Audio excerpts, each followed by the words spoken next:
What can I use to bump you guys up? Oh, I've got an Amazon parcel. Got an Amazon parcel. You're precariously up against an Amazon box. Professional. Who's got... Oh, it's my alarm. I have absolutely no idea how to start this video because I'm always the one watching the video. I've watched enough of these, to be honest. I should know how to start one. Hello people, how are we doing? If you don't know me already, my name is Sam. Welcome to the channel. If you've already seen me before in my vlogs, hello, how are you doing? So normally between Monday and Saturday, I do daily vlogs, which I absolutely love. But on a Sunday, I'm gonna start doing Q&As, which you guys can ask me any questions you like, and I will try and answer them the best I possibly can. One of my mates mentioned the other day that I hadn't actually introduced myself to the channel and you guys get to know me. So this is why I'm doing this Q&A. These Q&As will, as I said before, run every other Sunday, or I think every Sunday if I can manage it. These questions have come from you guys from my Instagram lives and my TikTok lives. Some of the questions you all asked me were so difficult I couldn't even answer them myself. My camera's about to run out. And I wanna go home. The battery is now charged on my camera, so hopefully we get through this Q&A without it running out. As this is an introduction / getting to know me Q&A, I thought I'd answer all questions about me and my life so that you guys can get to know me a little bit better. Let's get into this video. The first question up is, what is my full name? My full name is Samuel Michael Oak Williams. Another question that leads on from that is, how old am I? I have just recently turned 25 on June 6th. Another basic question I've been asked is, how tall am I? I am currently 5'11.5", but I want to be 6 foot. I know I'm not gonna grow anymore. That's why I wear really chunky shoes, so that I can tell people I'm 6 foot.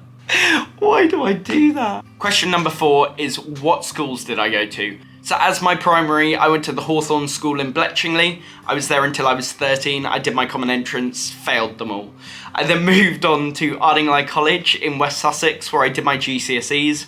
Most of my friends from Hawthorns moved to Ardingly College, so that helped massively. I then did my GCSEs at Ardingly, passed only a few. I took the scary leap on moving to London because I wasn't enjoying Ardingly as much as I wanted to, and also there wasn't any A-levels I wanted to do there. Although all of my friends were staying, I knew I had to leave, so I moved to Hampstead Fine Arts in Belsize Park, where I did photography, drama and film, and it just completely changed who I am. My confidence rose, I met some amazing people, and I don't think I would be the person that I am now if it wasn't for Hampstead Fine Arts. The next question is a question that I get asked a lot since starting these vlogs, because it seems like every day I'm doing something. So the question is, you seem like a pretty busy human. Do I ever have days where I just do nothing? And of course, there are days where I don't have anything on, but at the same time, for a creator, you need a reason for someone to enjoy the video. Yes, there are days where you can just be like editing in a park and make it look artistic or something, but a lot of the time, I like a video to have like a USP, a unique selling point, that someone clicks on the video for a reason, whether that is me going shopping or me chilling out for the day or meeting a friend or whatever. Just to have that one thing a day that gets me out of the house and doing stuff. Because I think for me, I grow as a person with the things that I see and the things I experience, so I hope that answers your question. So the next question is, do I work better with last minute things or things that are planned and scheduled? Now, if this is a work thing, I work much better with stuff that is scheduled that I can think of in advance. But if it's going out socially and it's a last minute thing that I get a message saying, could you come to this theatre, or can you come to this film, or do you want to meet up? I love last minute things because they're such a surprise and you never know where the evening will take you or the day will take you. That something is a surprise where you might get a message in the morning from someone going, oh, I'm in town, do you want to meet up? And like the amount of times that's happened, and I've met them at like 12, and I've like gone on a night out at midnight with them, like completely unscheduled, unplanned, and it's just been a really fun time. Whereas the things that are planned and scheduled already, I get too overexcited about certain things. So if it's a gig or something, I go, oh my god, this gig's going to be amazing. And then if I got there and the gig wasn't amazing, I'd be like, oh, I built up for something that wasn't as amazing as I made it out to be. But yeah, if it's down to work, I think I would massively say that a scheduled plan for me works. Like when I was in school, I worked so much better when I had a timetable and knew I had to be at a certain place at a certain time. But then when I left school, it was like I had to figure out that schedule for myself in terms of life and what I did and when I worked from until. That's why a 0 hours contract when I first started working was so dangerous for me, because I was like, okay, I don't have to work in a week if I don't want to. But yeah, I worked so much better with this schedule, I think. But then at the same time, I think socially, last minute things work for me as well. What did I do before social media is the next question. This is asked so much on my TikToks, on my lives, on my Instagram. I get Instagram requests all the time about it from people who are starting in social media. I have had a load of jobs. So I worked behind a bar in the Park Theatre for 2 years up in Finsbury Park, where I met some amazing people. I then took a year out to kind of figure out what I wanted to do. And then I worked in a coffee shop in King's Cross called Fork, where all of my mates were working at the same time, which was absolutely lovely. So I was there for nearly a year. And then I left that job and started working in a school where I found my love for getting kids prepared for theatre. I was working in the drama department and seeing the excitement on these kids' faces doing a show. I was working for the school for 2.5 weeks, 3 weeks, where I was a fully fledged teacher. Like, I was helping out with different lessons and going to sports games and stuff, helping like take the kids to the games, which were off-site with another teacher. So I got to understand the whole side of this, of being a teacher, basically, and I absolutely loved it. And this school that I won't mention offered me a job where I would start in the September, and then from the January they would train me up to becoming a teacher to work for the school. And that, for me, was so exciting at the time, and I was like, this is what I want to do. This is what I want to do. Then COVID hit. Bloody COVID. And they financially couldn't keep me on throughout the pandemic, didn't know what my kind of job or title was. The show that we were working really hard on, Wind in the Willows, actually got shut down on the day of the show because there was like, I think there was 130 kids in total, and when it actually came to the show we had like 45. So there was a lot of kids who would take 3 or 4 roles. We had to get it filmed because it was like they had already paid for the person to come in and film it. So that was a bit of a shocker, the fact that we had to get around that. But for me, that was a challenge in itself, that I was like, you know what, this is really exciting. I love this so much. And as I mentioned before, I hate school. I hated school so much. I would like have anxiety attacks, panic attacks. I would cry. I would do anything to not go into school every morning. Once I got into school, it was absolutely fine until the evening, and then I had the panic of the next day. But going in as a teacher was such a different experience that I adored, to the point where I was like, you know what, I can do this as a career. This is super cool that now I've left school. I hated school, never ever wanted to become a teacher, and now I'm experiencing it. I wanted to become a teacher. So the pandemic hit and they just couldn't keep me on, which is such a shame, because I could see a future being a teacher at that place. But I then got offered a role at Theatre Royal Windsor as their education and outreach manager, which was like pretty much my dream job, which was like working with kids and working in a theatre that is run all year. It was amazing. That didn't work out as well as I hoped it would, but that's okay, because then social media popped up and I had already built a following through lockdown. And I had about 220,000-ish followers on TikTok, and I had about 20,000 on Instagram, that I was like, you know what, why am I not posting at all on this? And with social media, it hasn't been the smoothest of rides. There's been ups and downs, there's been some scary stuff that's happened, but that's in the past. And I decided, I was like, I'm gonna work hard on this and see what happens. And within 2 months of me doing it and like uploading maybe 2 or 3 videos a week, my agent approached me and was like, would you like to be represented So now I have an agent and everything is very, very exciting. And when I was younger, I could only dream of being in social media, watching Ben Brown and Fun for Louie and Alfie and Zoella and Joe Sugg and all of those people where I truly looked at them and was like, you know what, when I'm older, I want to do that. But yeah, when I was younger, I never really posted videos online. I had Facebook, but I didn't really use it. Instagram, I rarely used because it wasn't really a thing back then.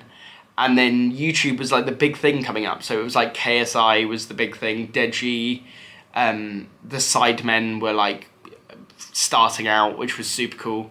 But yeah, I have a YouTube channel, an old YouTube channel that isn't under my name, that there is some incredibly ropey, bad editing camera work. So that's currently on the internet somewhere, but I'm not telling you which one. So the question reads, how did it feel to get your first big video on TikTok? It was incredible. I didn't really expect it to do as well as I thought it would. The video that I'm talking about wasn't my first viral video. It was the first viral video that I made on my own that would only include me. If you've come over from TikTok, you will know that I use my mum and my grandma and my mates in my videos, which I absolutely love doing. The results on them were amazing, but I really enjoyed my first viral video that I did on my own. So I'll give context to this. So it was basically in the middle of lockdown. I was sat on the toilet and I had had a drink and I was like, maybe that's a really funny idea. And it was a twist on a trend that was going around at the time. And I was like, well, maybe I'll just try it. Maybe I'll film it. It literally took me 5 minutes. I did it, filmed it, then went on a Zoom call with 2 other TikTokers who were both putting up videos and stuff. And we were all on the same kind of following at the time. And one of them messaged me and was like, you know that your video's on like 7,500 likes in 2 hours? And I was like, what? She was like, yeah, I think this might be going viral. And I was like, no, stop it. It's a video that I didn't really care about, that I thought it would just be funny, that I actually thought I would take down after a while. And turns out that it's now hit 1.8 million views. Crazy. I think the joy of TikTok is the videos that you don't think will do well are the ones that do well. And so they're the ones that you kind of do very quickly and easily, and you just put it up, and it's always the ones that do better. Like I've just recently done one on the Terrace Bar at the Royal Opera House, and my other Secret Parts of London has maybe hit like 100,000 or something. The Terrace Bar, 600,000 and counting in 2 weeks, which blows my mind that that video in itself did that well. But yeah, I had been away for 3 weeks before that. I came off TikTok completely because I was listening back to my voiceovers and going, no, that's not gonna work. I'm not sounding exciting. My voiceover voice is horrendous. And it's very like croaky and down low and not excited. So I messaged one of my friends who is a voiceover artist, I guess he is. Yeah, I would say he's a voiceover artist. And he led me through a load of stuff that I can do better and how I can kind of put more emphasis on certain words. Came back, that was the first video that I put out with the new kind of things that I had learned, and 616,000 views later, it's doing well. Now that I'm easing into these are actually really, really fun. I'm definitely gonna do more of these. The next question actually comes from a follower of mine who has supported me through both TikTok and YouTube and is such a big supporter of these channels. So thank you so much for supporting, and thank you for this question. What's the funniest thing that's happened to you when people have recognized you? People have only just started recognizing me in the street, but when it first happened, it was very weird. So I got stopped in the street and someone went, oh my God, it's Ed Sheeran. And I went, it's not. And then they went, but you are, you're secretly Ed Sheeran, aren't you? And I went, no, I'm not, actually. And they went, oh my God, are you Rupert Grint from Harry Potter? I went, no. And they went, yeah, you are, don't lie. I was like, I'm genuinely not. So then they were like, can you sign my arm? Can you sign my arm? And one of them was TikToking me. And I was like, you know that I'm a TikToker, right? All of them followed me on TikTok. All of them. I think there were 7 of them. Each one of them followed me on TikTok and didn't recognize me. Where do I see myself in 10 years? That is a really good question. I don't really know. I try not to look too far into the future, only because I like living for the moment, because you never know what tomorrow will hold. And I think that's such a good thing to remember, is like, you never know what's gonna happen tomorrow. But as a lot of my mates say, you never know what is gonna happen tomorrow. You never know the experiences that you will have tomorrow, or the people you'll meet tomorrow, or your life might change tomorrow, who knows?